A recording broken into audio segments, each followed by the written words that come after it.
sini kasus yang kedua yang menjadi coach adalah Pak Indro, terus yang menjadi coachnya adalah Bu Suraida, dan yang menjadi pengamat saya sendiri. Dengan kasus yaitu seorang murid bercerita jika dia merasa diperlukan tidak adil oleh seorang guru. Guru tersebut membuka les privat dan sebagian besar murid di kelas mengikuti les privat tersebut, kecuali murid tersebut. Murid tersebut merasa tidak nyaman ketika guru sering menyindir murid yang tidak mau ikut les privatnya. Bahkan murid tersebut juga merasa bahwa nilai yang diberikan pun tidak adil. Para murid yang mengikuti les guru tersebut mendapat nilai yang lebih baik daripada murid tersebut. Nah, bagaimanakah cara Anda menanggapi hal ini? Silahkan kepada Bu Suraidah dan Pak Subanindro untuk mempraktekkannya. Waktu dan tempat saya persilahkan. Pada saat pulang sekolah, terdapat seorang siswa dari kelas lain menghampiri seorang guru kelas tertentu yang masih di dalam kelas. Kemudian seorang siswa tersebut meminta izin masuk ke dalam kelas untuk konsultasi.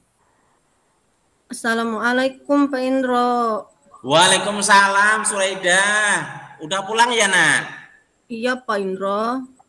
Kok kelihatannya kamu sedih banget ya Suraida? Ada apa Suraida? Iya nih Pak, boleh nggak saya mau curhat sama Bapak Indro? Boleh, silakan. Ayo silakan masuk nak, silakan masuk ke kelas ini. Pak Indro masih di kelas ini. Tapi tujuannya apa nak, kalau boleh tahu?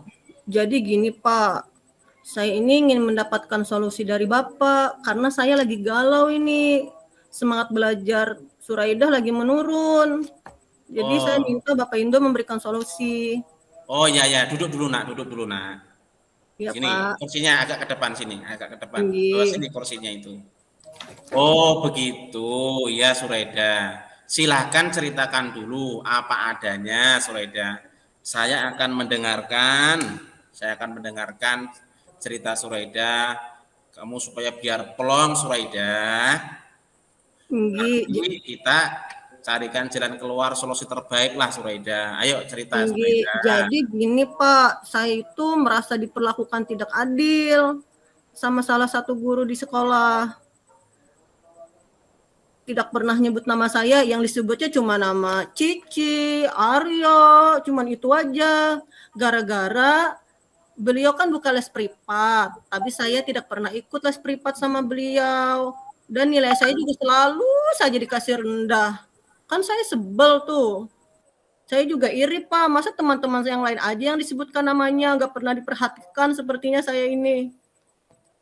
Aduh, Suraida, mungkin itu hanya pikiran yang tidak-tidak saja Suraida. Ayo coba sudah Suraida ceritakan nak, apa yang terjadi sebenarnya nak? Atau apa ada riwayat sebelumnya, ada cerita sebelumnya, atau kebiasaan hari-hari Suraida selama ini? Ayo nanti ceritakan ya nak ya, ini untuk kebaikan Suraida sendiri loh. Kebiasaan selama ini di kelas gimana Suraida? Di rumah bagaimana? Jujur aja Suraida, nggak apa-apa kok. Jujur malah lebih baik loh. Kalau cerita tadi itu benar, gurunya Suraida mungkin hanya mengingatkan pentingnya belajar. Mungkin Suraida itu salah mendengarkan barangkali. Atau kamu terlalu sensitif saja Suraida. Mungkin guru Suraida mengatakan belajar dapat dari mana saja. Lewat les privat juga boleh dan lain-lain. Ayo lebih jujur Suraida, apa yang sebenarnya terjadi? Kayaknya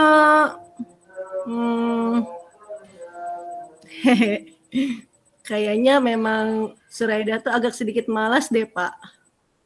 Soalnya saat teman-teman ikut les privat, Suraida suka main-main.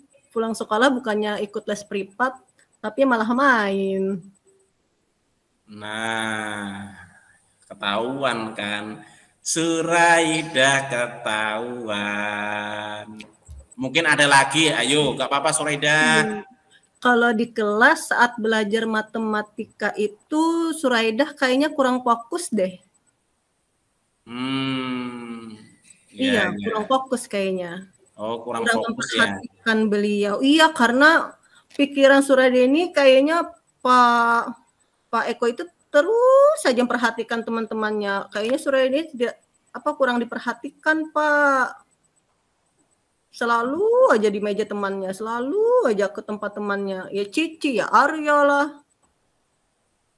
Nah, itu berarti ada yang nggak fokus, berarti bisa jadi itu hanya perasaan Suraida saja ya kan. Nah, itu baru jujur karena tadi nggak fokus ya. Berarti bagus itu kalau jujur itu. Mungkin ada lagi Suraida, mungkin ada lagi. Iya, berikutnya mungkin karena Suraida berprasangka yang tidak baik ya sama bapak gurunya. Menuduh beliau. Mungkin itu Pak juga. Tidak fokus, kurang belajar, sama menuduh beliau kayaknya ini. Iya, berarti Suraida itu malah menuduh ya. Menuduh kalau gurunya apa? Diskriminasi. Oh, ya diskriminasi. Pilih kasih gitu ya? Pilih kasih gara-gara nggak ikut les privat. Nah, jadi akhirnya kan ketahuan. Akar masalahnya ketahuan, Suraida. Artinya sebetulnya tidak ada niatan guru sama sekali, Suraida. Guru itu tidak ada niatan pilih kasih, itu nggak ada. Iya, Pak. Nah, sekarang gimana rencana Suraida agar permasalahan kegalauan Suraida selama ini cepat selesai, Nak? Kayaknya saya harus menemui beliau, Pak, untuk minta maaf. Biar saya jadi anak yang baik. Terus apalagi rencana Suraida? Mungkin juga menyampaikan unek-uneknya. Saya pengen lebih diperhatikan lagi sama beliau, biar di kelas itu lebih semangat belajarnya. Nah, nanti disampaikan, berarti mantap ini ya. Nah, gitu dong Suraida, keren. Rencananya kapan menyampaikan itu kepada gurumu, Nak? Besok, saat pulang sekolah, Pak. Nah, mantap itu. Tapi ada satu lagi Suraida, yang perlu Suraida ingat. Kalau punya rencana biar berhasil harus apa? Komitmen, Pak.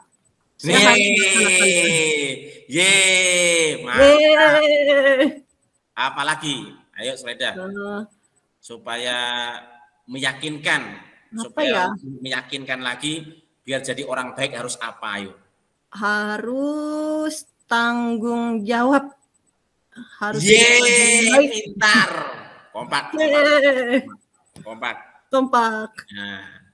Nah, itu baru namanya Suraida.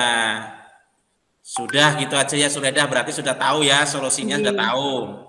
Kebetulan Bapak mau ada yang dikerjakan lagi nanti setelah ini, mau masang spanduk Pak Endro, mau persiapan ngasih diklat itu loh Pak Endro. Terima kasih Pak Indro atas nasihat dan wejangannya. Iya, sama-sama Suraida. Semoga sukses ya Suraida ya. Dan menjadi semangat belajar terus. Ya, salamannya jarak jauh aja ya Nak ya. Iya Pak, saya lebih semangat ini belajarnya lagi. Amin ya rabbal alamin. Duluan ya Pak Indro, mohon diri. Assalamualaikum. Waalaikumsalam warahmatullahi wabarakatuh. Pintar solehkah Suraida. Dadah, Nak. Dadah.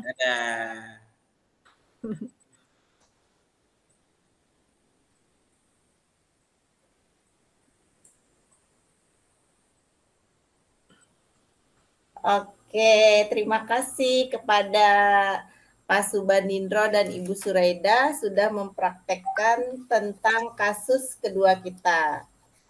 Baik, Ulun akan mengomentari tentang percakapan Pak Subandindro dan Ibu Suraida. Di sini setelah saya amati tujuan dari model Tirta udah tersampaikan dengan jelas di situ.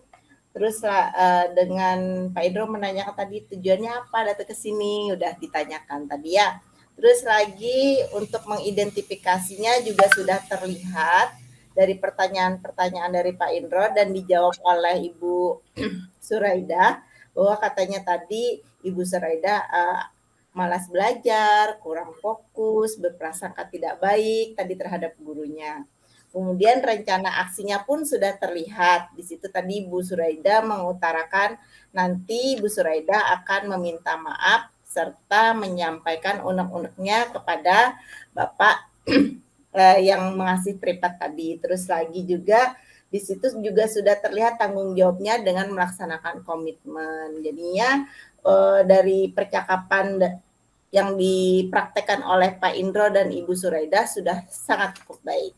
2 jempol. Yeay. Oh, tunggu.